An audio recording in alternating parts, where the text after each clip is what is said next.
Hello प्यारे बच्चों, good evening. कैसे हैं आप सभी? उम्मीद है आप लोग बिल्कुल बढ़िया होंगे, स्वस्थ होंगे, मस्त होंगे। तो जितने भी सारे बच्चे हैं, सबसे पहले आप सभी बच्चे लाइव आइए, क्योंकि आज का जो क्लास है आप सभी बच्चों के लिए काफी ज्यादा खास होने वाला है, काफी ज्यादा महत्वपूर्ण होने वाला है।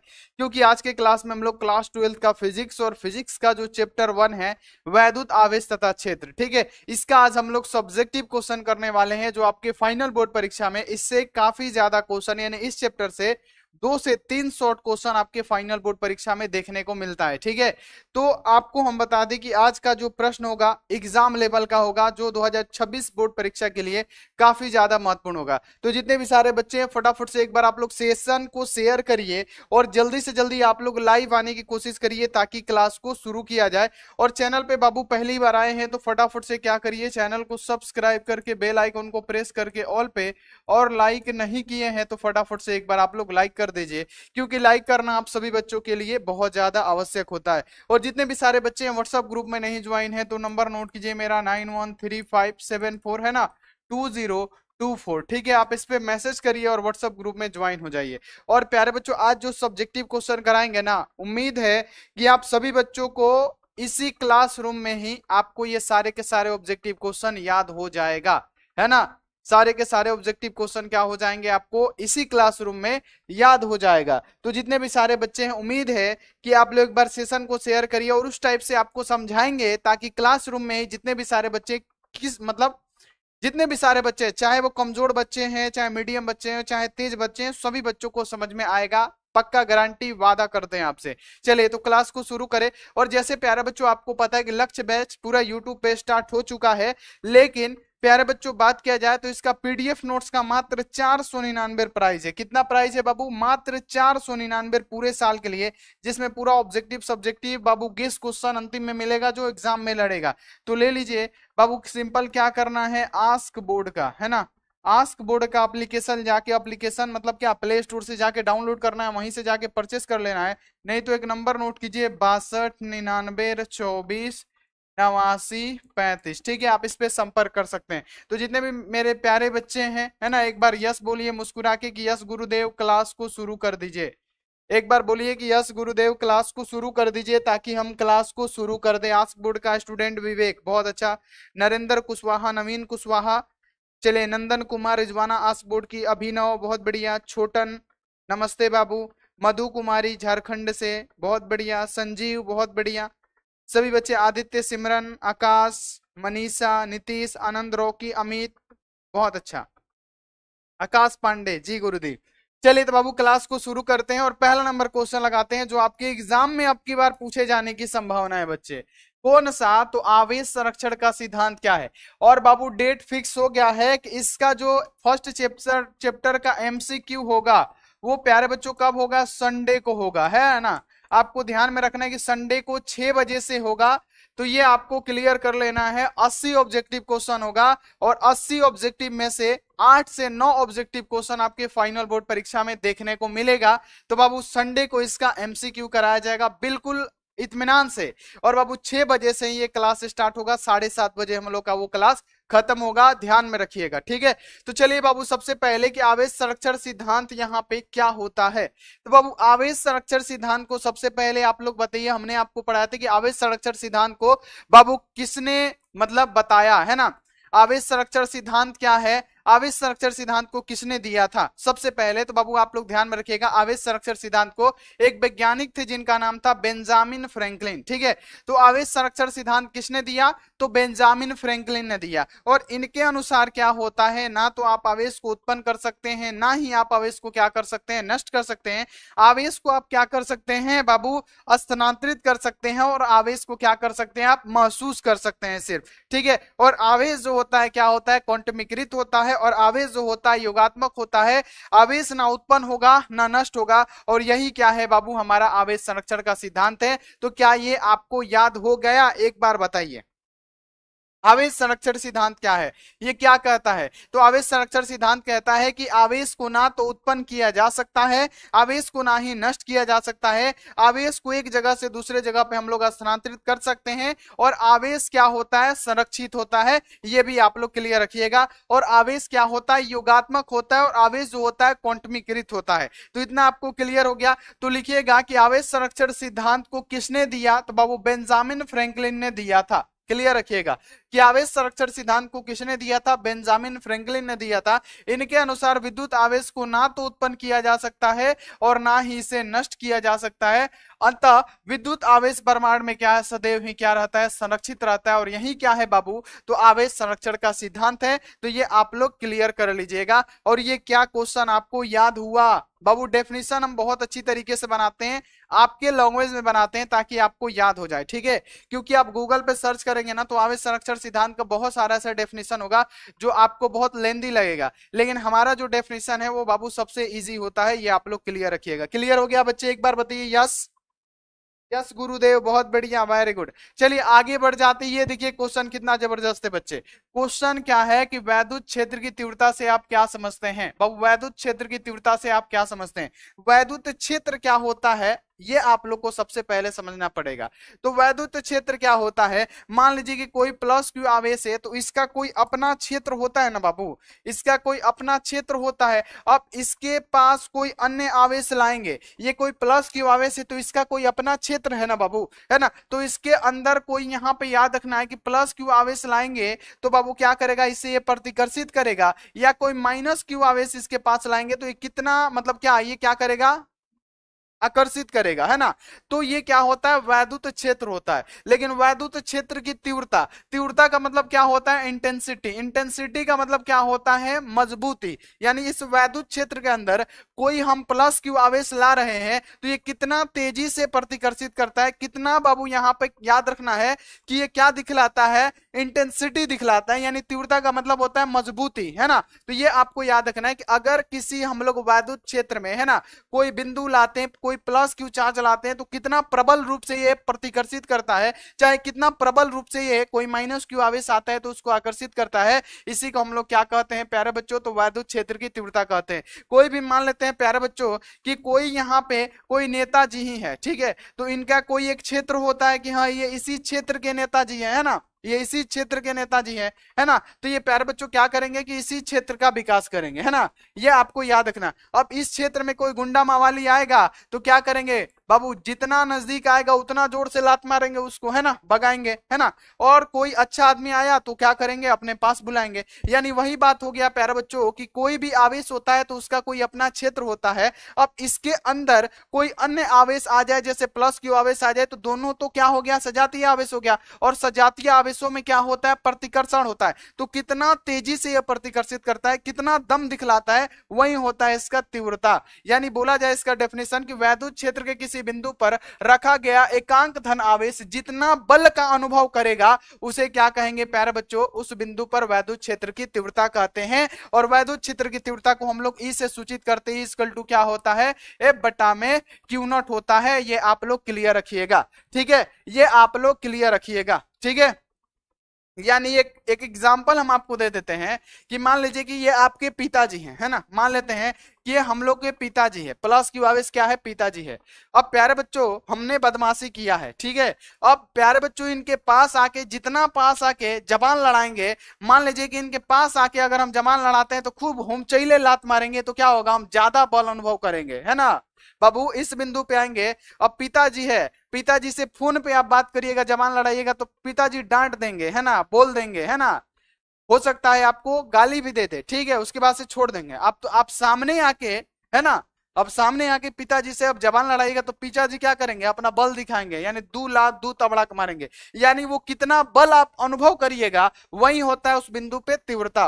यानी कोई आवेश होता है, उसका कोई अपना क्षेत्र होता है, इसके अंदर कोई अन्य आवेश लाने पे वो कितना बल अनुभव करता है, कोई टेस्ट चार्ज लाने पे प्यारे बच्चों वो कितना बल अनुभव करता है, उसी को क्या कहते हैं, उस बिंदु पे वैद्युत क्षेत्र की तीव्रता कहते हैं, उसकी मजबूती कहते हैं। क्या आपको ये समझ में आया, एक बार बताइए, क्या ये समझ में आया?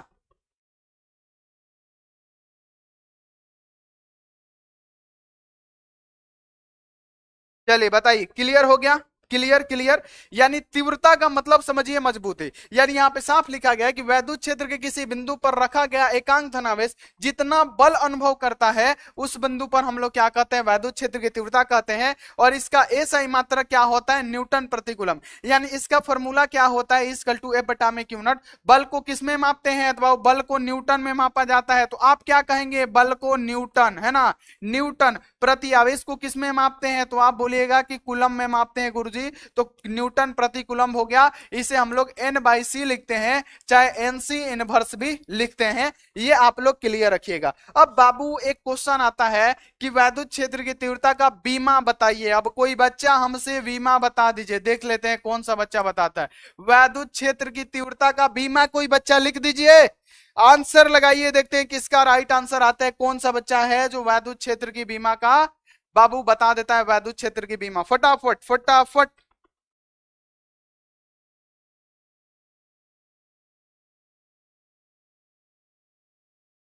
छाने छाने बदले तोहर मिजाज रजऊ, बाबू गाना गावता रहो। ज्यादा ज्यादा शौक बा गाना गावे के, भेज दियो मैं, नचब ट्रैक्टर के पीछे नचबा बाबू, भेजी तरह के बहुत तरह अच्छा लगा। तो छाने छाने बदले हमरो मिजाज रजऊ, बदलवा दी तहर मिजाज, भेज दी ट्रैक्टर के पीछे, हिलाई बा। अरे पढ़ने आए हैं बाबू, पढ़िए।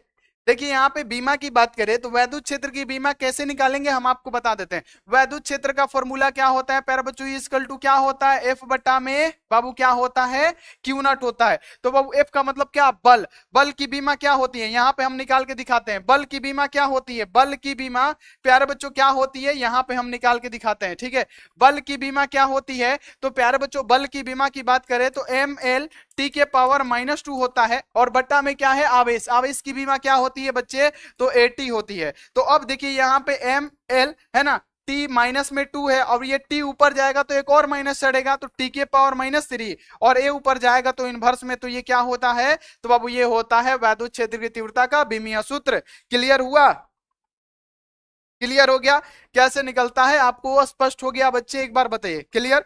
चलिए ये भी क्वेश्चन याद हो गया। अगला क्वेश्चन है कि वैद्युत द्विध्रुव आघूर्ण किसे कहते हैं। बाबू 2010, 16, 22 ये सारे क्वेश्चन बार बार आपकी फाइनल बोर्ड परीक्षाओं में पूछे जाते हैं कि वैद्युत द्विध्रुव आघूर्ण क्या है, वैद्युत द्विध्रुव आघूर्ण किसे कहते हैं। सबसे पहले बताइए प्यारे बच्चों, वैद्युत द्विध्रुव किसे कहते हैं कि जिसमें क्या होता है, समान परिमाण तथा विपरीत आवेश होते हैं। क्या होता है प्यारे बच्चों, समान आवेश होता है, यानी इस पे भी क्यू आवेश और इस पे भी क्या होता है, क्यू आवेश, लेकिन विपरीत आवेश होता है, यानी एक पे प्लस क्यू आवेश एक पे माइनस क्यू आवेश, और इसकी बीच की दूरी क्या होती है प्यारे बच्चों, 12 होती है, और इससे जो संरचना बनती है उसे वैद्युत द्विध्रुव ओनली कहते हैं। और वैद्युत द्विध्रुव आघूर्ण किसे कहते हैं, तो किसी एक आवेश और दोनों आवेशों के बीच की दूरी के गुणनफल को हम लोग वैद्युत द्विध्रुव आघूर्ण कहते हैं। बाबू कुछ कंसेप्ट क्लियर हुआ आपको कि हमने क्या बताया। बाबू वैद्युत द्विध्रुव अगर आपसे पूछेगा तो बाबू यहाँ पे याद रखने की समान परिमाण तथा विपरीत आवेश, समान दोनों पे परिमाण है क्यू क्यू, लेकिन एक पे विपरीत आवेश है,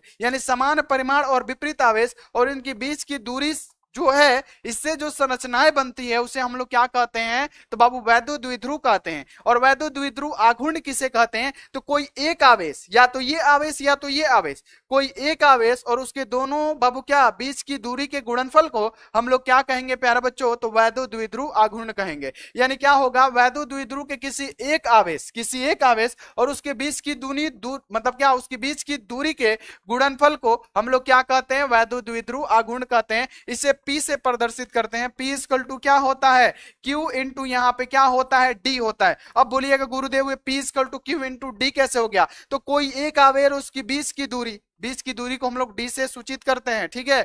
यहाँ पे कोई एक आवेश और उसके बीच की दूरी के गुणनफल को, यानी इसके गुणनफल को ही हम लोग क्या करेंगे, वैद्युत द्विध्रुव आघूर्ण कहेंगे। अब डेफिनेशन इससे कैसे बनेगा कि कोई एक आवेश और उसके दोनों आवेशों के बीच की दूरी के गुणनफल को हम लोग क्या कहते हैं, तो वैद्युत द्विध्रुव आघूर्ण कहते हैं। यानी प्यारे बच्चों P इक्वल टू क्या होगा, Q इंटू, अब D की जगह पे क्या लिख सकते हैं, 12 लिख सकते हैं। तो ये भी क्या है, इसका एक फॉर्मूला है। तो ये आपको क्लियर हो गया। अब इसका मात्रक कैसे निकालेंगे प्यारे बच्चों, तो आवेश को किस में मापते हैं? तो आवेश को मापते हैं कूलम में, तो लिख देंगे कूलम इंटू यहाँ पे लंबाई को किस में मापते हैं? मीटर, तो मीटर हो जाएगा, यानी क्या हो जाएगा? सीएम हो जाएगा, यानी कूलम इंटू मीटर हो जाएगा। ये आप लोग स्पष्ट रखिएगा। तो क्या ये आपको समझ में आया? अब पूछा जाएगा कि वैद्युत द्विध्रुव आघूर्ण का मात्रक एक और बताइए, तो डी बाई किसका मात्रक है? डी बाई की बात करें कि डी बाई किसका मात्रक होता है? डी बाई है ना, डी बाई पूछा जाए किसका मात्रक होता है, तो ये वैद्युत द्विध्रुव आघूर्ण का ही होता है। ये भी आप लोग स्पष्ट कर लीजिएगा। ये आप लोग एक बार बता दीजिए। Beauty Kumari ask board, thank you so much. बिल्कुल बताइए, डी बाई किसका मात्रक है? वैद्युत द्विध्रुव आघूर्ण का मात्रक है। ठीक है, स्पष्ट हो गया आपको? ये क्वेश्चन भी स्पष्ट हो गया, याद हो गया क्लासरूम में? पहले बताइए आप लोग, याद हो गया ना कि कोई एक आवेश, देखिए कोई एक आवेश और उसके बीच की दूरी के गुणनफल को हम लोग क्या कहते हैं? वैद्युत द्विध्रुव आघूर्ण कहते हैं। तो बच्चे ये आपको स्पष्ट क्लियर हो गया। अब इसका मात्रक कैसे निकालेंगे? आवेश को किसमें मापते हैं? कूलम में, और दूरी को किसमें मापते हैं? मीटर में, तो कूलम इंटू मीटर यानी सीएम हो जाएगा। ये आप लोग क्लियर रखिएगा। बाबू स्पष्ट हो गया, याद हो गया आपको? चलिए आगे बढ़े, आगे बढ़े प्यारे बच्चों। What is the called electrical dipole moment, है ना, यानी प्यारे बच्चों वैद्युत द्विध्रुव आघूर्ण क्या है, ये आपसे पूछा जा रहा है। अब देखिए पारावैद्युत शक्ति तथा अपेक्षित पारावैद्युतांक को परिभाषित करें, जो कि आपके एग्जामों में बार बार पूछा जाता है। ये सारे क्वेश्चन वही है जो एग्जामों में लड़ते हैं बाबू। ठीक है, तो ये आप लोग इसका आंसर बताइए। ये आप लोग कैसे सॉल्व करते हैं, हम थोड़ा सा देखें। देखिए यहाँ पे क्वेश्चन क्या है कि पारावैद्युत शक्ति एवं अपेक्षित पारावैद्युतांक को परिभाषित करें। तो पारावैद्युत शक्ति क्या होता है? सबसे पहले इसको समझिए कि पारावैद्युत शक्ति क्या होता है कि वैद्युत क्षेत्र की तीव्रता, तीव्रता का मतलब तो आपको अभी समझाएं कि वैद्युत क्षेत्र की तीव्रता क्या होता है। तो वैद्युत क्षेत्र की तीव्रता का वह अधिकतम मान जहां तक कि कोई पारावैद्युतांक क्या बना रहे, तो अचलक बन जाए, तो उसी को हम लोग क्या कहते हैं? पारावैद्युत शक्ति कहते हैं, है ना। यानी वैद्युत क्षेत्र की तीव्रता का वह अधिकतम मान जहां पे कोई पारावैद्युत पदार्थ क्या बन जाए? आचलक बन जाए, उसको क्या कहते हैं हम लोग? पारावैद्युत शक्ति कहते हैं। क्लियर रखिएगा। अब अपेक्षित पारावैद्युतांक क्या होता है? तो सिंपल सा समझिए, अपेक्षित पारावैद्युतांक को हम लोग ईआर से सूचित करते हैं। ईआर इक्वल टू क्या होता है? एप्सिलॉन बटा में क्या होता है प्यारे बच्चों? एप्सिलॉन नॉट होता है, जिसे हम लोग क्या कहते हैं? अपेक्षित पारावैद्युतांक कहते हैं। अब इसका डेफिनेशन कैसे बनाइएगा? तो किसी माध्यम की विद्युतशीलता, एप्सिलॉन को क्या कहा जाता है? माध्यम की विद्युतशीलता, याद रखिएगा। एप्सिलॉन को क्या कहा जाता है? माध्यम की विद्युतशीलता। और एप्सिलॉन नॉट को क्या कहा जाता है? निर्वात की विद्युतशीलता। तो बाबू अपेक्षित विद्युतशीलता या अपेक्षित पारावैद्युतांक किसे कहेंगे? तो किसी माध्यम की पारावैद्युतांक बटे में निर्वात की पारावैद्युतांक को हम लोग क्या कहते हैं? तो अपेक्षित पारावैद्युतांक कहते हैं। इसका डेफिनेशन कैसे बनाइएगा? अगर आपसे बोलेगा अपेक्षित पारावैद्युतांक का आप डेफिनेशन बना दीजिए, तो आप बताएंगे कैसे? इससे डेफिनेशन बताएंगे तो किसी माध्यम का पारावैद्युतांक बटे में निर्वात के पारावैद्युतांक को हम लोग क्या कहते हैं? अपेक्षित पारावैद्युतांक कहते हैं। कैसे इसका डेफिनेशन बनेगा बच्चे, एक बार बताइए कैसे डेफिनेशन बनाएंगे?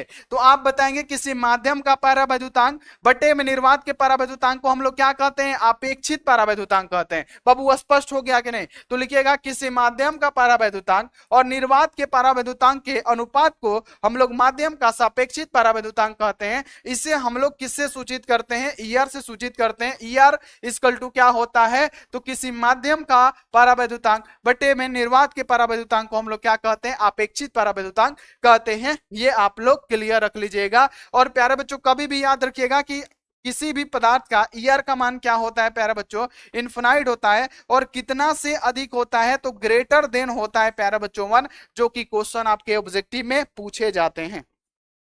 बोलिए बाबू स्पष्ट हो गया? याद हो गया? एक बार बताइए। याद हो गया तो एक बार यस बोलते चलिए ताकि आगे बढ़ते चले। एक बार प्यारे बच्चे यस बोलते चलिएगा कि गुरुदेव याद हो गया, हम आगे बढ़े। यस गुरुजी, यस गुरुजी। खुशबू कुमारी, रफ्तार सोहेल, बहुत बढ़िया। अब देखिए अगला क्वेश्चन है कि आवेश का क्वांटमीकरण से आप क्या समझते हैं? और हमको लग रहा है कि 90% गारंटी है कि 2026 में ये क्वेश्चन छपेगा। और हमारा बाबू जो क्या कहा जाता है कि जो वही है ना कि गेसिंग करने की जो क्षमता है थोड़ा ज्यादा ही एक्स्ट्रा है, क्योंकि केमिस्ट्री में हम एक ही वीडियो डाले थे और एक ही वीडियो से हमारा बाबू 10 शॉर्ट टाइप क्वेश्चन बनाना था, वो 10 के 10 शॉर्ट टाइप क्वेश्चन लड़ चुके थे, जो 2025 में एग्जाम दिए हैं ना, उन लोगों से जाके पूछिएगा। फिजिक्स का वैसा ही हुआ, एक मात्र एक शॉर्ट वीडियो से पूरा का पूरा क्वेश्चन लड़ा था। ठीक है, अब देखिए क्वेश्चन क्या है कि आवेश का क्वांटमीकरण क्या है, आवेश का क्वांटमीकरण क्या कहता है। तो आवेश का क्वांटमीकरण का सूत्र बता दीजिए एक बार फटाफट से। Q इक्वल टू क्या होता है, आवेश का क्वांटमीकरण का सूत्र बताइए मेरे बच्चों की Q इक्वल टू क्या होता है, जल्दी जल्दी आंसर बता दीजिए। चलिए चले, नरेंद्र कुशवाहा बहुत बढ़िया, कुशवाहा गर्ल बहुत बढ़िया, वाह जी बहुत अच्छा, जानवी बहुत बढ़िया, चलिए छोटन बहुत बढ़िया, चलिए any any Q equal two plus minus any, बहुत बढ़िया, वेरी गुड वेरी गुड। बाबू आवेश का क्वांटमीकरण क्या कहता है कि ये कोई पिंड है, कोई वस्तु है और ये कोई वस्तु भी है। ठीक है, तो अगर एक वस्तु से दूसरे वस्तु में इलेक्ट्रॉनों का स्थानांतरण अगर आपको करना है, एक वस्तु से दूसरे वस्तु में अगर आपको इलेक्ट्रॉन भेजना है, तो क्या कर सकते हैं आप, पूर्ण गुणज के रूप में भेजेंगे। या तो आप 1 इलेक्ट्रॉन भेजेंगे, 2 इलेक्ट्रॉन भेजेंगे, 4 इलेक्ट्रॉन भेजेंगे, 100 इलेक्ट्रॉन भेजेंगे, 1000 इलेक्ट्रॉन भेजेंगे, आप क्या करेंगे, मतलब क्या बाबू, पूर्ण गुणज के रूप में भेजेंगे। ना कि आप दशमलव भेज देंगे कि 1.6 इलेक्ट्रॉन हम दान कर दिए, तो ये गलत है, दशमलव में आप नहीं भेज सकते। यानी Q इक्वल टू क्या होता है, प्लस माइनस एन होता है, जहां पे n क्या होता है प्यारे बच्चों, नंबर ऑफ इलेक्ट्रॉन होता है, Q का मतलब आवेश होता है, और 1 इलेक्ट्रॉन का मान कितना होता है, 1.6 गुणे 10 के पावर माइनस 19 कूलम होता है। तो ये भी आप लोग ध्यान में रखिएगा। यानी आवेश का क्वांटमीकरण क्या कहता है कि अगर एक वस्तु से दूसरे वस्तु पे अगर आपको इलेक्ट्रॉनों का स्थानांतरण करना है, तो आप पूर्ण गुणज के रूप में भेज सकते हैं। यानी आप लिखिएगा कि आवेश का क्वांटमीकरण, किसी आवेशित वस्तु पर स्थित आवेश हमेशा इलेक्ट्रॉन आवेश का क्या होता है, पूर्ण गुणज होता है, अर्थात किसी वस्तु पर आवेश, इसे ही आवेश का क्वांटमीकरण कहा जाता है। तो ये आप लोग क्लियर रखिएगा, Q इक्वल टू क्या होता है, प्लस माइनस एनी। ठीक है, आदित्य एक बार लाइक कर दो सब क्लास को, हाँ बाबू प्लीज एक बार आप लोग लाइक कर दीजिए, और क्लास छोड़ के भागिए मत, यही सब जो है आपके एग्जामों में पूछा जाता है। और अभी आप लोग लापरवाही कर रहे हैं, लगन ज्यादा है तो आप लोग लगन में क्या कर रहे हैं, भोज भात खा रहे हैं, है ना। ट्रैक्टर के पीछे बहुत सारा ऐसा चेला मेरा होगा जो हिला रहा होगा अभी, ठीक है। कहीं कहीं बारात निकला होगा, कहीं कहीं लेटो से निकलता है, कहीं कहीं बारात लग भी गया होगा, कितना सब ट्रैक्टर के ट्रोली के पीछे एकदम पूरा हिले हिले है, पूरा एकदम खतरनाक खतरनाक बज रहा होगा गाना, एकदम हिला रहा है, नाच रहा है पूरा, है ना। तो सब छोड़िए, पढ़ाई लिखाई पे ध्यान दीजिए, ठीक ना। चलिए आगे बढ़ जाइए, अगला अगला क्वेश्चन है कि कुलम्ब का नियम, जो कि बहुत अच्छा क्वेश्चन है और आज के बाद से आपको दिक्कत नहीं देगा, क्लियर रखिएगा। कुलम्ब का नियम जो कि बहुत अच्छा क्वेश्चन है और आज के बाद से आपको दिक्कत नहीं है देगा। यानी दो स्थिर बिंदु आवेशों के बीच कौन सा नियम लागू होता है, एक बार बता दीजिए। दो स्थिर बिंदु आवेशों के बीच लागत नियम किसने दिया, तो आपका आंसर आना चाहिए कि कुलम्ब साहब ने दिया।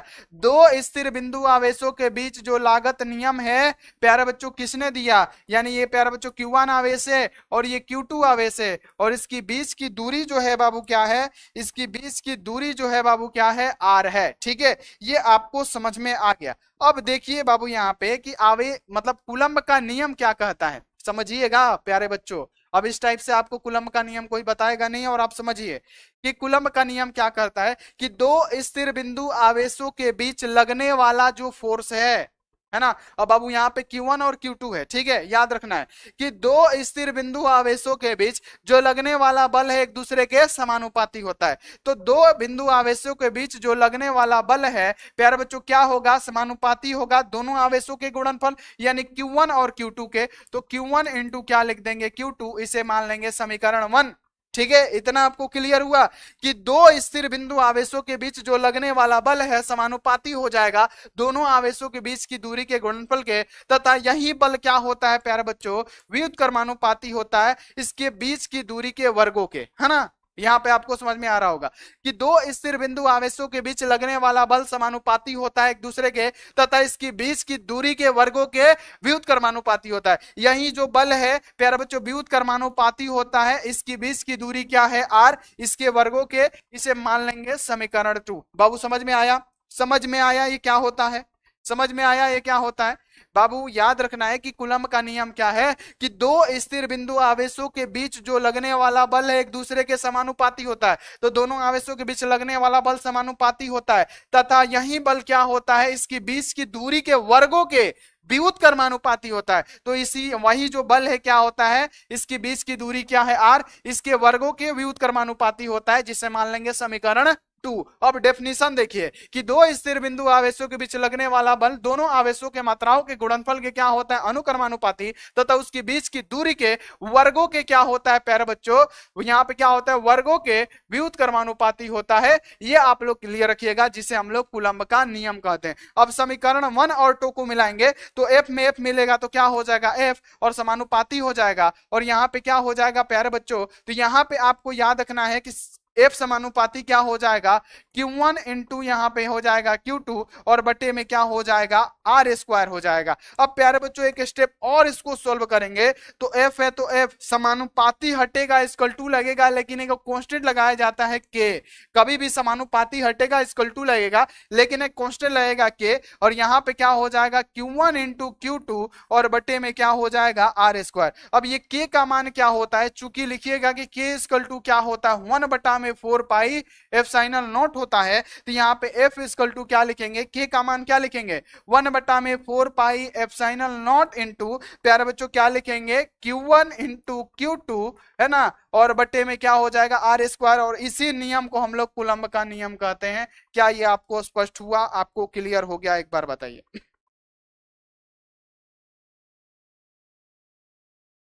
पैनल का पीडीएफ एप्लीकेशन पे ही मिलता है। चलिए कूलम्ब का नियम, कदम का नियम क्लियर हो गया। अरे बाबू कदम का नियम थोड़ी है, कूलम्ब साहब के नियम है बाबू, चाहे कूलम्ब नाना के नाम बिगाड़ता रहो, कदम के नियम ना हो। मशरक के विपुल, चलिए बहुत बढ़िया, क्लियर हो गया आपको। एक बार बताइएगा बच्चे, कूलम्ब का नियम फिर से समझिए, मिटा के फिर से बता दी चला, एक बार बोला लो, एक बार तू लोग कह लो तो मिटा के क्या बनाई, बोला जल्दी बोला बाबू, एक बार फिर से समझाई क्या, बोला लो जल्दी। सिमरन सिंह बोला लो, एक बार और समझा दी क्या, हाँ सर जी समझा दी, ठीक बस समझाओ तनी, सुना लो फिर से, तू लो सुनो लो एक बार अच्छा से कान खोल के सुनिया लो, का कहा तनी, ना सुन बोलो तो फिर तू लो ना सीख पाई बोलो, ठीक बा।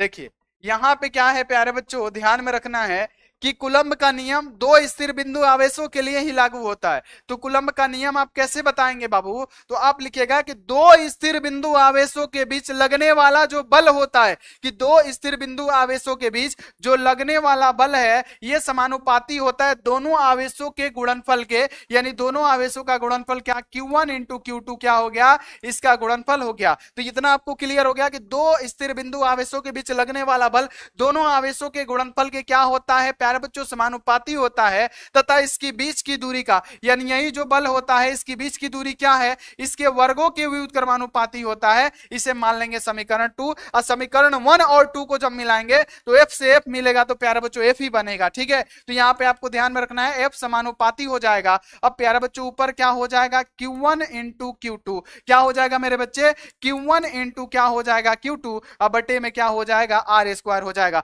अब देखिए एफ है तो एफ बाबू समानुपाती हटता है, इक्वल टू लगता है, और जब इक्वल टू लगता है तो एक कांस्टेंट के लगाना पड़ता है, और जो कहते हैं यहाँ पे कर दीजिए Q1 इंटू क्या कर दीजिए Q2, अब बटा में कर दीजिए आर स्क्वायर। अब बाबू चूंकि आपको पता है, चूंकि आप पता है आपको कि के का मान क्या होता है 1 में 4 पाई एप्सिलॉन नॉट होता है, तो इस के जगह पे आपको क्या करना है 1 में 4 पाई एप्सिलॉन नॉट का मान रखना है, यानी एफ इक्वल टू क्या हो जाएगा 1 में 4 पाई एप्सिलॉन नॉट इंटू क्या हो जाएगा Q1 इंटू Q2, अब बटा में क्या हो जाएगा आर स्क्वायर, और यही है हमारा कूलम्ब का नियम। बोलिए हो गया क्लियर, दिल से लाल कर दो भाई, बिल्कुल दिल दे दे के लाल कर दो बाबू, एकदम बहुत अच्छा, क्लियर।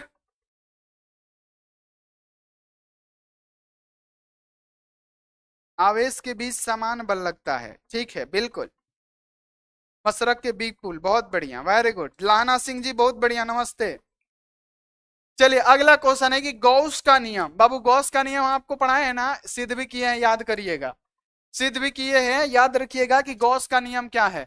तो गॉस का नियम प्यारे बच्चों किसके लिए लागू होता है? तो बंद पृष्ठ के लिए लागू होता है। क्वेश्चन पूछेगा गॉस का नियम किसके लिए लागू होता है? तो बंद पृष्ठ के लिए लागू होता है कि किसी बंद पृष्ठ से गुजरने वाला संपूर्ण वैद्युत फ्लक्स उसमें उपस्थित कुल आवेश का 1/ε0 गुना होता है। ये क्या है प्यारे बच्चों? कोई बंद पृष्ठ है ना, किसी बंद पृष्ठ से निकलने वाला कुल वैद्युत फ्लक्स है ना, किसी बंद पृष्ठ से निकलने वाला कुल वैद्युत फ्लक्स, यानी प्यारे बच्चों वैद्युत फ्लक्स को हम लोग क्या करते हैं? फाई से सूचित करते हैं। तो फाई इक्वल टू क्या हो जाएगा? किसी बंद पृष्ठ से गुजरने वाला संपूर्ण वैद्युत फ्लक्स उसमें उपस्थित कुल आवेश का, उसमें उपस्थित कुल आवेश का 1/ε0 गुना होता है, जिसे हम लोग गॉस का नियम कहते हैं। और प्यारे बच्चों फाई ई है तो हम लोग क्या लिखेंगे? फाई इक्वल टू क्या होगा?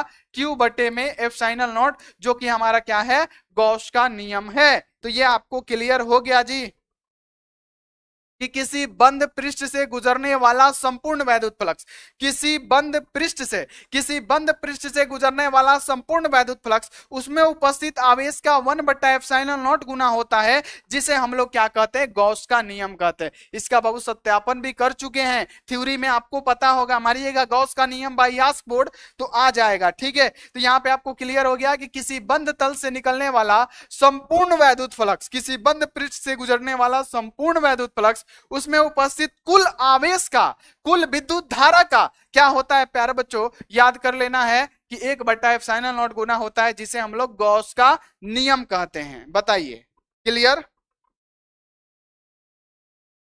सर जयपुर में हम चूड़ी भी बना रहे हैं और क्लास भी कर रहे हैं। बहुत बढ़िया बाबू, ऐसे जितेंद्र ऑफिशियल ऐसे ऐसे ही मेहनत करते रहिए बाबू, बहुत आगे जाइएगा। ठीक है, स्वीटी पांडे बहुत बढ़िया, क्लियर है, क्लियर है। लाना सिंह जी बहुत बढ़िया। चलिए, बच्चा एक बोल रहा है कि सर हम जयपुर में चूड़ी भी बना रहे हैं और आपका क्लास भी कर रहे हैं। बहुत अच्छा जितेंद्र भाई, ऐसे ही मन लगा के पढ़ते रहिए। सर हम भी है राजस्थान में काम कर रहे हैं। बिल्कुल काम करते रहिए, पढ़ते रहिए, है ना। चलिए बहुत अच्छा। लेकिन जब हमारा शादी होगा तो 1 दर्जन चूड़ी बनवा दीजिएगा हमारी वाइफ के लिए। ठीक है, आपसे कांटेक्ट करेंगे। ठीक है, जो ने फ्री में 1 दर्जन चूड़ी मिलेगा। ठीक ना? ना ना मजाक है ये सब। ठीक है, अगला क्वेश्चन है कि वैद्युत आवेश के 2 मौलिक गुणों को लिखे। ठीक है, ये आपको बताना है कि वैद्युत आवेश के 2 मौलिक गुण कौन कौन से हैं। ये तो आप अपनी मर्जी से भी कर सकते हैं ना, ये तो आप अपने मर्जी से भी कर सकते हैं बच्चे, ये तो आप अपने मर्जी से भी कर सकते हैं ना। एक बार बताइए कि वैद्युत आवेश के 2 मौलिक गुण कौन कौन से हैं।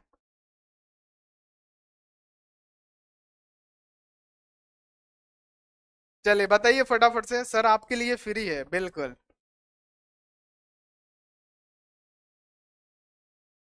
चलिए जल्दी जल्दी बताइए, जल्दी जल्दी बताइए बाबू। देखिए क्वेश्चन क्या है कि वैद्युत आवेश के 2 मौलिक गुण बताइए। तो बाबू वैद्युत आवेश क्या होता है? आवेश क्वांटमीकृत होता है, आवेश योगात्मक होता है। आवेश को ना तो हम उत्पन्न करेंगे ना ही नष्ट करेंगे, तो ये सब मौलिक गुण ही है। तो लिख सकते हैं आवेश के 2 मौलिक गुण। आवेश हमेशा संरक्षित होता है, आवेश को ना तो उत्पन्न किया जाता है ना ही नष्ट किया जाता है। किसने बताया? बेंजामिन फ्रैंकलिन ने बताया आवेश संरक्षण सिद्धांत में। अब बताइए, आवेश जो होता है क्वांटमीकृत होता है, यानी आवेशों का जो आदान प्रदान होता है पूर्ण गुणज में रूप में होता है, यानी Q इक्वल टू क्या होता है? Plus minus N. तो ये क्या आवेश के मौलिक गुण नहीं है। अब आप लिख सकते हैं आवेश जो होता है युगात्मक भी होता है ना। तो ये तीसरा देखिए आप लोग लिख सकते हैं। ठीक है, क्लियर? चलिए आगे बढ़ जाइए कि कूलम्ब के नियम की सीमाएं लिखे। तो कूलम्ब का नियम अभी बताएं कि कूलम्ब का नियम क्या होता है। अब इसकी सीमा है ना, अब कूलम्ब का नियम है तो इसका सीमा है दर बताइए। बाबू अब यहाँ पे अगर आपसे पूछा जाएगा कि कूलम्ब के नियम की सीमाएं क्या है, तो बाबू कूलम्ब के नियम की सीमा क्या है आपको बताना है। तो कूलम्ब का नियम जो होता है केवल बिंदु आवेशों के लिए सत्य, क्योंकि 2 स्थिर बिंदु आवेशों के बीच ये बल कार्य करता है ना। चलिए बहुत बढ़िया। तो अब यहाँ पे क्या होगा, कूलम्ब के नियम की सीमाएं क्या है। तो कूलम्ब का नियम केवल बिंदु आवेशों के लिए ही सत्य है। चलिए यह नियम अत्यधिक दूरी के लिए भी सत्य नहीं है। मान लीजिए यहाँ पे कोई बिंदु आवेश है और यहाँ पे कोई बिंदु आवेश है। अब यहाँ पे कोई Q1 आवेश है, यहाँ पे कोई Q2 आवेश है, और इसका क्षेत्र इसके पास पहुंच ही नहीं रहा है, तो ना इसमें आकर्षण होगा और ना प्रतिकर्षण होगा। तो क्या होगा? कुछ होगा? कुछ होगा? कुछ नहीं होगा। तो ये आप लोग याद रखिएगा। जो नहीं कसन बाबू जैसे नहीं देखते हैं आप लोग ऑनलाइन गुंडा सब एबरा एबरा जो सोशल मीडिया पर ऑनलाइन गुंडा बड़े सन, तो वह बा ओकनी से कुछ हो ही ना, ऑनलाइन गुंडो हवा सन। है ना। वही बात है प्यारे बच्चों कि दू गो ऑनलाइन गुंडा आपस में क्या करता रहो, बात करता रहो। अब पब्लिक वही में अजुराइल बा, बाप रे हम हेकरा तरफ से बानी लइका ना, हम होकरा तरफ से बानी। आप लोग अपना माथा खराब कर रहे हैं, वो लोग क्या कर रहे हैं, अपना कंटेंट बना रहे हैं।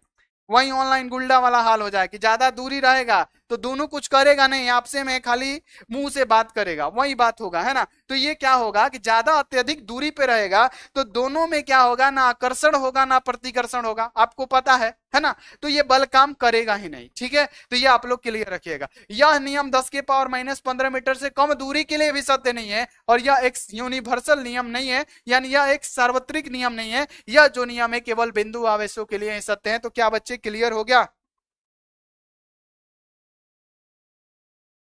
आंचल राजपूत, चलिए मशरक की विपुल, सर आप इतना क्यूट लग रहे हैं, थैंक यू सो मच।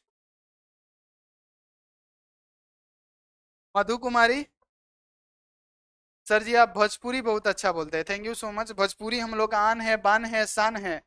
भले कुछ गायक सब भोजपुरी में इतना अश्लीलता फैला दिया है सबकी, पूछिए मत, है ना। लेकिन भोजपुरी, मैथिली, ये सब जितनी भी भाषाएं हैं इतना मधुर होता है कि पूछिए मत, है ना जी। बिहारी बोलना, बिहारी जो भाषा होता है, भोजपुरिया जो भाषा होता है, कितना मीठा होता है, क्या जी बताइए।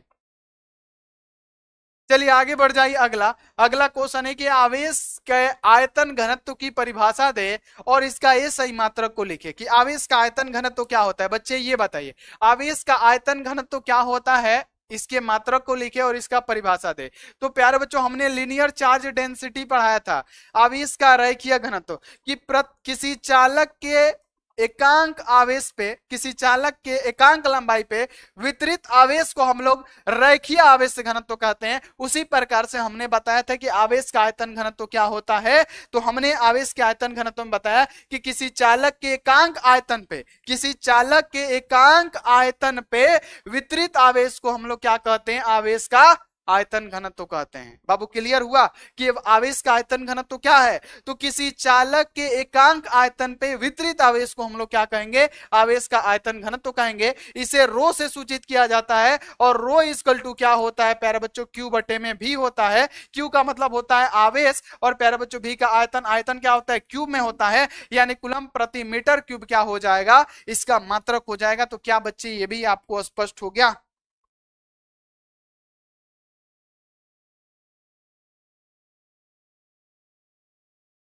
अमानुल्लाह बाबू पढ़ाई करो, बतियावा तरह तू देखा तन तरह के। नीतीश बहुत बढ़िया। माधु कुमारी झारखंड की न्यू स्टूडेंट, बिल्कुल बाबू वेरी गुड, चलिए बहुत अच्छा, वेरी गुड। चलिए आगे बढ़ जाइए। अगला, दो असमान आवेशों के बीच विद्युत बल रेखाएं खींचे। लेकिन एक क्वेश्चन हम आपसे ये करना चाहते हैं, एक क्वेश्चन हम आपको ये देंगे बाबू कि जो वैद्युत बल रेखाएं निकलती है धन से ऋण की तरफ की ऋण से धन की तरफ निकलती है, एक बार बताएं। तो बाबू जो वैद्युत बल रेखाएं निकलती है धन आवेश से निकल के ऋण आवेश पे क्या होती है, समाप्त हो जाती है। यानी क्वेश्चन है कि दो असमान, दो असमान का मतलब क्या हुआ बाबू, दो असमान का मतलब हो गया एक पे प्लस क्यू आवेश होना चाहिए, तो एक पे क्या होना चाहिए, एक पे माइनस क्यू आवेश होना चाहिए। बाबू दो असमान का मतलब क्या हुआ कि एक पे प्लस क्यू आवेश और एक पे माइनस क्यू आवेश होना चाहिए। यानी इस पे प्लस क्यू आवेश आ गया और इस पे माइनस क्यू आवेश आ गया। अब बोला जा रहा है कि इनके बीच विद्युत बल रेखाओं को दर्शाएं, है ना। तो प्यारे बच्चों विद्युत बल रेखाएं क्या होती है, ये धन आवेश से निकल के क्या होती है, ऋण आवेश की तरफ जाती है। यानी इसकी दिशा कुछ इस प्रकार से होगी कि नहीं, ये धन आवेश से निकलेगा और ऋण आवेश की तरफ जाएगा। ये क्या होगा, धन आवेश से निकलेगा और ऋण आवेश की तरफ जाएगा, ठीक है। तो दो क्या है, असमान है। तो जब असमान है तो ये क्या होगा, जब विपरीत आवेश होते हैं तो आकर्षित करते हैं। तो देखिए इनमें से विद्युत बल रेखाएं क्या करेंगी, एक दूसरे के क्या करेंगे प्यारे बच्चों, तो ये आकर्षित करेंगी। और देखिए कैसे आकर्षित कर रहा है, और धन आवेश से निकल रहा है और ऋण आवेश की तरफ क्या हो रहा है, समाप्त हो रहा है। जैसे आप लोग देख पा रहे होंगे कि ये धन आवेश से जा रहा है और ऋण आवेश पे क्या हो रहा है बच्चे, समाप्त हो रहा है। क्या ये आपको समझ में आ गया। और यही है इसका चित्र, है ना, कि दो असमान आवेशों के बीच विद्युत बल रेखाएं खींचे। तो जब दो असमान आवेश है यानी विजातीय आवेश, एक पे प्लस क्यू आवेश और एक पे माइनस क्यू आवेश, तो ये क्या करेगा, आकर्षित करेगा। तो देखिए दोनों आकर्षित किया है ना, विद्युत बल रेखाएं निकल रहा है और ऋण आवेश की तरफ जा रहा है। तो ऐसे ही खींच देना है आपको, ठीक है। क्लियर हो गया। अब आगे बढ़िए कि वैद्युत बल रेखाओं के गुण लिखें। बाबू वैद्युत बल रेखाओं के गुण क्या है बाबू, ये आपको ध्यान में रखना है।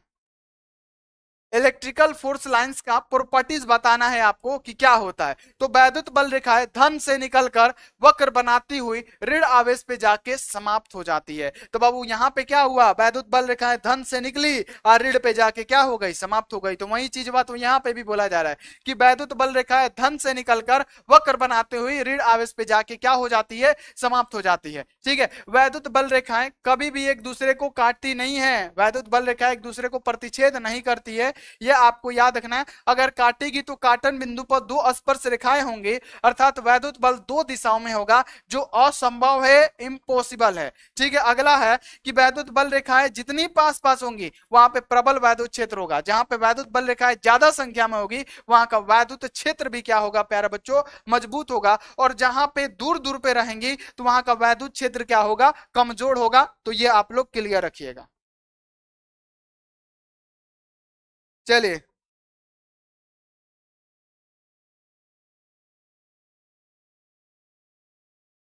राउर मीठी मीठी बोलिए पसंद पड़ेला हो गुरुजी, थैंक यू सो मच। उतना मीठा भी नहीं बोलते हैं बाबू, ठीक है। चलिए आगे बढ़ जाइए। अगला कि दो बिंदु आवेशों के कारण, है ना, बिंदु आवेश के कारण वैद्युत क्षेत्र पे तीव्रता का व्यंजक प्राप्त करे। बाबू इसको समझिएगा कि बिंदु आवेश के कारण वैद्युत क्षेत्र की तीव्रता, बिंदु आवेश के कारण वैद्युत क्षेत्र की तीव्रता का व्यंजक। तो बिंदु आवेश के कारण वैद्युत क्षेत्र की तीव्रता क्या होती है, तो प्यारे बच्चों ई इक्वल टू क्या होता है, तो 1/4 pi epsilon not into Q बटे में आर स्क्वायर होता है। और यही हमको क्या करना है, प्रूफ करना है बच्चे, क्या करना है, प्रूफ करना है। चलिए इसको प्रूफ करना है बाबू, तो इसको कैसे प्रूफ करेंगे कि दो बिंदु यानी बिंदु आवेश के कारण वैद्युत क्षेत्र की तीव्रता का व्यंजक कैसे प्राप्त करेंगे। सिंपल सा प्यारे बच्चों क्या करेंगे कि दो बिंदु आवेश लेंगे, ठीक है, दो बिंदु आवेश लेंगे, है ना, दो बिंदु आवेश लेंगे, दो बिंदु आवेश लेंगे, है ना। यहाँ पे पहला है प्लस क्यू, है ना, और प्यारे बच्चों को यहाँ पे कोई बिंदु ओ है जिस पे प्लस क्यू आवेश स्थित है, इससे आर दूरी पे कोई बिंदु यहाँ पे पी है जिस पे क्यू नोट आवेश स्थित है।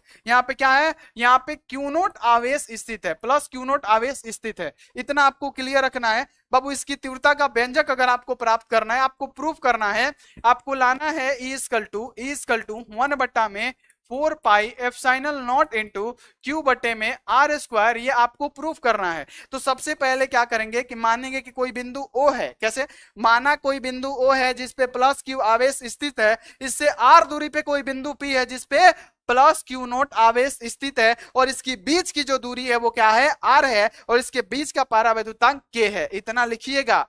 अगर व्यंजक प्राप्त करने के लिए देगा तो उतना लिखिएगा, आपको लिखना पड़ेगा कि बाबू क्या लिखिएगा कि माना कोई बिंदु ओ है जिसपे प्लस क्यू आवेश स्थित है। जल्दी जल्दी लिखते हैं हम यहाँ पे हम जल्दी जल्दी लिखते हैं। सभी बच्चे लिखना स्टार्ट करिएगा कि माना कोई बिंदु, है ना, माना कोई बिंदु, बाबू लिखिए, आप भी लिखिए, आप भी लिखिए। माना कोई बिंदु, है ना, माना कोई बिंदु ओ है ना, माना कोई बिंदु ओ है जिस पर, जिस पर क्या है बाबू, जिस पर माना कोई बिंदु ओ है जिस पर प्लस क्यू आवेश, प्लस क्यू आवेश क्या है प्यारे बच्चों, प्लस क्यू आवेश याद रखना है कि स्थित है, प्लस क्यू आवेश स्थित है ना। अब प्लस क्यू आवेश से आर दूरी पे, प्लस क्यू आवेश से आर दूरी पे एगो बिंदु पी है, प्लस क्यू आवेश से आर दूरी पर, प्लस क्यू आवेश से आर दूरी पर एक बिंदु यहाँ पे आपको दिख रहा होगा पी। एक बिंदु क्या है बाबू, एक बिंदु यहाँ पे याद रखना है कि पी है जिसपे प्लस क्यू नोट चार्ज क्या है, एक टेस्ट चार्ज क्या है, उपस्थित है। तो यहां पे लिख दीजिएगा कि उपस्थित है, उपस्थित है। और इसकी बीच की जो दूरी है, इसकी बीच की दूरी क्या है, इसकी बीच की दूरी क्या है प्यारे बच्चों, तो इसकी बीच की दूरी क्या है, आर है। और इसके बीच पारा वैद्युत पदार्थ क्या है, के है। हम डायरेक्ट लिख देते हैं के, और इसके बीच का पारा वैद्युत पदार्थ क्या है, के है। इतना आपको क्लियर हो गया। सबसे पहले बताइए, पहले लिखिएगा माना कोई बिंदु वो है जिसपे प्लस क्यू आवेश स्थित है, इससे आर दूरी पे कोई बिंदु पी है, आर दूरी पे कोई बिंदु पी है जहां पे क्यू नोट आवेश स्थित है, और इसके बीच की दूरी आर है, और इसके बीच कोई पारा वैद्युत पदार्थ है वो क्या है, के है। तो कूलम्ब के नियम से, किसके नियम से, तो लिखिएगा कूलम्ब के नियम से, तो लिख दीजिएगा कूलम्ब के नियम से, कूलम्ब का नियम से क्या होता है एक बार फॉर्मूला बता दीजिए। तो एफ इजकल टू क्या होता है 1/4 पाई एप्सिलॉन नॉट। कोई पारा वैद्युत पदार्थ के है तो के इंटू क्या होता है Q1 इंटू Q2 बटे में क्या हो जाता है आर स्क्वायर हो जाता है। तो कूलम्ब के नियम से, और इसे मान लेंगे समीकरण 1। अब प्यारे बच्चों क्या करेंगे कि बिंदु P पे जो वैद्युत क्षेत्र की तीव्रता होगी वो क्या होगी, तो लिखेंगे कि बिंदु P पर, यहां पे लिख दीजिएगा कि बिंदु P पर है ना, यहाँ पे बिंदु P पर है ना वैद्युत क्षेत्र की तीव्रता, वैद्युत है ना क्षेत्र की तीव्रता, वैद्युत क्षेत्र की तीव्रता है ना, लिखिएगा कि वैद्युत क्षेत्र की तीव्रता क्या होगी। तो वैद्युत क्षेत्र की तीव्रता इक्वल टू क्या होता है एफ बटे में क्यू नॉट होता है। ठीक है बाबू, बिंदु P पे वैद्युत क्षेत्र की तीव्रता क्या होगी, तो एफ बटे में क्यू नॉट होगी। तो एफ बटे में क्यू नॉट लिख दिया। अब इस एफ पी, ये जो एफ है ना बाबू, अब इस एफ की जगह पे प्यारे बच्चों क्या करेंगे कि ये एफ का वैल्यू रखेंगे। ये क्या है, एफ का मान है ना इतना, तो इस एफ की जगह पे इस एफ का वैल्यू रखेंगे। तो बाबू यहाँ पे क्या हो जाएगा, ई है तो ई इक्वल टू है तो इक्वल टू एफ की जगह पे क्या रखेंगे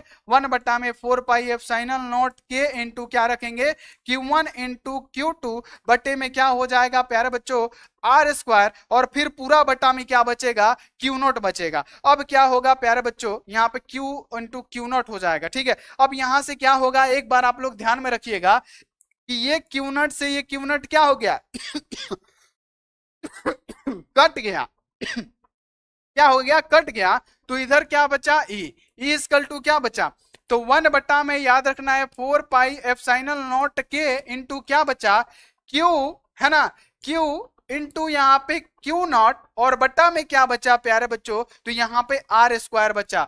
सॉरी क्यू नॉट कैसे बचा, यहाँ पे फिर से समझिए नहीं तो फिर से घबरा जाएंगे। देखिए सिंपल सा बात, यहाँ पे क्यू नॉट रहेगा। देखिए सबसे पहले क्या करेंगे, माना कोई बिंदु ओ है जिसपे प्लस क्यू आवेश स्थित है, इससे आर दूरी पे कोई बिंदु पी है जहां पे क्यू नोट आवेश स्थित है, और इसके बीच की दूरी आर है। तो प्यारे बच्चों कूलम्ब के नियम से क्या हो जाएगा 1/4 पाई एप्सिलॉन नॉट इंटू के Q1 है ना, यानी Q1 लिखिए चाहे मत लिखिए, क्योंकि प्यारे बच्चों यहाँ पे आप लोग ध्यान में रखिएगा। सिंपल सा एक बात यहाँ पे हम आपको फिर से समझा दें कि प्यारे बच्चों कूलम्ब के नियम से क्या हो जाएगा 1/4 पाई एप्सिलॉन नॉट के इंटू क्या हो जाएगा, यहाँ पे हो जाएगा Q इंटू दूसरा आवेश क्या है Q नॉट, और बटे में क्या हो जाएगा आर स्क्वायर, और ये समीकरण 1 होगा। अब आपको पता है कि बिंदु P पे जो वैद्युत क्षेत्र की तीव्रता होगी इक्वल टू ए बटा में Q नॉट होगा। तो इस F के जगह पर इस F का वैल्यू रखेंगे। तो बाबू जैसे ही हमने रखा तो ये Q नॉट से Q नॉट हमारा क्या हो गया, कट गया, यानी E इक्वल टू क्या बचा 1/4 पाई एप्सिलॉन नॉट के इंटू यहाँ पे क्या बचा Q, अब बटे में क्या बचा ओनली आर स्क्वायर बचा। चूंकि यहां पे लिखिएगा चूंकि K इक्वल टू क्या 1, अगर पारा वैद्युत पदार्थ अगर हवा हो तो 1 होगा, यानी E इक्वल टू क्या बचेगा 1/4 पाई एप्सिलॉन नॉट हो जाएगा, क्योंकि K के जगह पे 1 रखेंगे तो ये सेम का सेम आएगा, और यहाँ पे Q बटे में क्या हो जाएगा आर स्क्वायर, और बिंदु आवेश के कारण वैद्युत क्षेत्र की जो तीव्रता होती है उसका व्यंजक यही होता है। और यहाँ पे हमारा हो गया प्रूफ, प्रूफ हो गया, और ये आपको समझ में आ भी गया होगा। प्रूफ हो गया बाबू, एक बार बता दीजिए। गुरुजी पानी पी लीजिए, मुंह सूखा है, नहीं सूखा है बाबू एकदम। बाबू बोलिए क्लियर हो गया। सिंपल सा याद रखना है कि ये डायग्राम बनाना है, और इसमें लिखना है माना कोई बिंदु ओ है जहां पे प्लस क्यू आवेश स्थित है, इससे आर दूरी पे एक बिंदु पी है जहां पे क्यू नोट आवेश स्थित है। अब प्यारे बच्चों क्या लिखेगा, इसके बीच की दूरी आर है और इसके बीच का कोई पारा वैद्युत पदार्थ है जो के है, उसके बाद से लिखेगा कूलम्ब के नियम से। तो कूलम्ब का नियम क्या होता है 1/4 पाई एप्सिलॉन नॉट के इंटू Q1 इंटू Q2 होगा, तो Q इंटू क्यू नॉट हो जाएगा, अब बटा में आर स्क्वायर होगा। तब लिखेंगे कि माना बिंदु P पे जो वैद्युत क्षेत्र की तीव्रता होगी इक्वल टू ए बटा में क्यू नॉट होगा। तो यहाँ पे क्या करेंगे प्यारे बच्चों, इस F के जगह पर ये जो F आया है ना इसका वैल्यू पुट करेंगे, तो बाबू कूलम्ब का जो नियम है वही ना रहेंगे एफ की जगह पे। तो 1/4 पाई एप्सिलॉन नॉट के इंटू Q1 इंटू Q2 बटे में आर स्क्वायर, अब बटा में क्यू नॉट, अब क्यू नॉट से क्यू नॉट क्या किया खा गया, तो बचा क्या equal to 1/4 pi epsilon not के इंटू Q1 मतलब Q इंटू क्या हो जाएगा आर स्क्वायर। तो बाबू अगर के की जगह पे 1 रखेंगे तो 1 में इससे गुणा होगा तो ये ज्यों का त्यों रहेगा, और Q बटा में आर स्क्वायर हो जाएगा, और ये हमारा प्रूफ हो जाएगा। क्या ये आपको समझ में आया? I am new student Suresh Kushwaha, welcome to ask board. समझ में आ गया? चलिए पहले करके बैठे हैं सर, ये आपका पढ़ाया मुझे सब याद आ रहा है सर, बिल्कुल पहले का पढ़े होंगे। अब देखिए दो समान, ये एच डब्ल्यू क्वेश्चन देते हैं बाबू, ध्यान में रखिएगा कि दो क्या है, दो समान बिंदु है तो दो समान आवेश है, तो बाबू क्या होगा, या तो प्लस क्यू आवेश होगा और या तो क्या होगा, दोनों माइनस क्यू आवेश होगा। तो इनके बीच विद्युत बल रेखाएं खींचनी है आपको, तो क्या आप खींच देंगे, एक बार बताइए कैसे खींचिएगा। यहाँ पे मान लीजिए कि दो समान आवेश है, प्लस क्यू है और यहाँ पे क्या है, कोई प्लस क्यू है, तो बाबू क्या करेगा, ये दोनों में प्रतिकर्षण होगा ना, तो वैद्युत बल रेखाएं कुछ इस प्रकार से निकलेंगे, ये भागेगा इधर है ना, ये क्या होगा, भागेगा इधर, ये मुंह फुला के भागेगा इधर, क्यों, क्योंकि दोनों के बीच क्या होगा प्यारे बच्चों, तो दोनों के जो बीच होगा ना, दोनों के बीच क्या होगा प्यारे बच्चों, ये प्रतिकर्षण होगा, तो वैद्युत बल रेखाएं एक दूसरे से दूर भागेंगी। ठीक है, जो वैद्युत बल रेखाएं निकलेंगी प्यारे बच्चों एक दूसरे से क्या होंगी, दूर भागेंगी। ठीक है, ये आप लोग क्लियर रखिएगा, ऐसे भागेगा, ऐसे क्या होगा, दूर भागेगा। तो इस प्रकार से वैद्युत बल रेखाएं आप क्या कर सकते हैं, खींच सकते हैं। ठीक है, ये एच डब्ल्यू है, आप लोग खींच लीजिएगा। ठीक है, आगे बढ़ जाइए अगला कि यहाँ पे देखिए विद्युत बल रेखाओं तथा चुंबकीय बल रेखाओं में अंतर स्पष्ट करे। वैद्युत बल रेखाएं तथा चुंबकीय बल रेखाओं में आपको अंतर स्पष्ट करना है, तो आप सिंपल सा लिखिएगा कि विद्युतीय बल रेखाएं है ना, विद्युत बल रेखाएं धन आवेश से ऋण आवेश पे जाके समाप्त हो जाती है, यानी लिखिएगा विद्युतीय बल रेखाएं लूप नहीं बनाती है, ये बंद लूप नहीं बनाती है, जबकि चुंबकीय बल रेखाएं बंद लूप बनाती है। कैसे, हम आपको बता देते हैं कि मान लीजिए कि कोई क्षण चुंबक है, मान लीजिए कोई क्षण चुंबक है, तो इसका ये उत्तरी ध्रुव है और ये दक्षिणी ध्रुव है, तो बाबू बाबू इसमें क्या होता है, नॉर्थ उत्तरी ध्रुव से निकल के ये दक्षिणी ध्रुव पे जाके चुंबकीय बल रेखाएं समाप्त हो जाती है। चुंबकीय बल रेखाएं उत्तरी ध्रुव से निकल के दक्षिण ध्रुव पे क्या होती है, समाप्त होती है। लेकिन चुंबक के अंदर चुंबकीय द्विध्रुव क्या होता है, साउथ से नॉर्थ की तरफ होता है, साउथ से नॉर्थ की तरफ होता है, तो एक बंद वक्र ये बना रहा है, जबकि विद्युतीय बल रेखाएं सिर्फ क्या बनाती है, तो बाबू याद रखना है कि बंद वक्र नहीं बनाती है। यहाँ पे क्लियर हो गया कि विद्युतीय बल रेखाएं लूप नहीं बनाती, जबकि चुंबकीय बल रेखाएं लूप बनाती है। ठीक है, क्लियर रखिएगा। विद्युतीय बल रेखाएं चालक के तल के लंबवत निकलती है, विद्युतीय बल रेखाएं होती है चालक के तल के लंबवत निकलती है, जबकि चुंबकीय बल रेखाएं चालक के तल से किसी भी कोण पर निकलती है, यह आपको याद रखना है। विद्युतीय बल रेखाएं चालक के भीतर नहीं होती है, जबकि चुंबकीय बल रेखाएं चालक के भीतर ही होती है, ये आप लोग क्लियर रखिएगा। ठीक है, क्लियर हो गया, क्लियर, एक बार बताइए क्लियर, क्लियर हो गया ना। तो ये थे प्यारे बच्चों आपके 15 सब्जेक्टिव क्वेश्चन। अब आप क्या बताइए कि इसमें से कितना क्वेश्चन आपको जो है याद हो गया क्लासरूम, पर आप लोग बताइए इसमें से कितना जो क्वेश्चन है आपको याद हो गया क्लासरूम में, सही से बताइएगा ईमानदारी पूर्वक, है ना, ईमानदारी पूर्वक बताइएगा कि कितना जो सब्जेक्टिव क्वेश्चन है आपको याद हो गया, कितना क्वेश्चन बाबू ईमानदारी पूर्वक बताइएगा कि आपको याद हो गया है। और ये जो क्लास है, ये क्लास आपको कैसा लगा। कोयल रोहित आपका नाम ले लिए, चलिए जना शॉर्ट आपका नाम ले लिए, मशरक के भी एक लाइक बनता है बाबू, एक लाइक बनता है और एक शेयर भी बनता है अपने दोस्तों के पास, तो शेयर करिए लाइक करिए और मिलते हैं आप कल नेक्स्ट क्लास में। ठीक है, यहाँ पे लाइक और शेयर कर दीजिए और बाबू कमेंट करके जाना है आपको कि क्लास ये कैसा लगा। ठीक है, क्लास ये कैसा लगा कमेंट करके बताइएगा कि ये क्लास कैसा लगा और कितना क्वेश्चन याद हो गया। तो मिलते हैं ऐसे अगली क्लास में, आप अपना ध्यान रखिए और मन लगा के प्यारे बच्चों पढ़ाई करते रहिए। टेक केयर एंड बाय, मिलते हैं ऐसे नेक्स्ट क्लास में बाबू, केयर एंड बाय।